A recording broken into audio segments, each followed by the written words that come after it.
After a few years, after several turn of tenants, if every time the property was left in reasonably good and reasonable condition, then before the new tenants move in, we always suggest that you do a little bit extra cleaning, tidying up inside as well as outside of the house. For example, there are some small scuff marks around the walls in the kitchen, for example, or there's tiny cracks that was left by, or even before the tenants moved in, maybe it was left before you even own the property.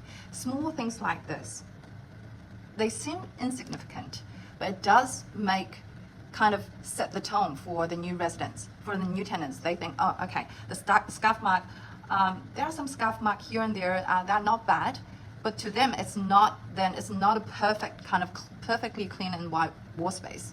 So it's kind of okay and not a big deal to add a little bit more to it. So this is actually how things, real wear and tear, start to build up.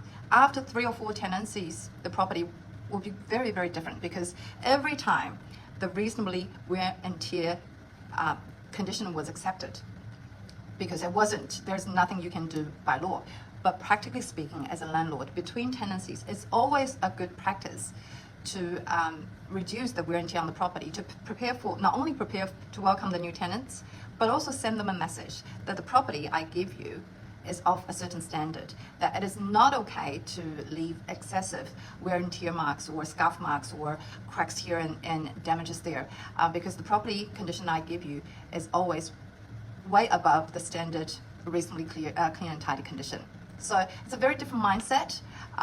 We do find that being the most cost-effective long-term way of dealing with this really, really challenging problem.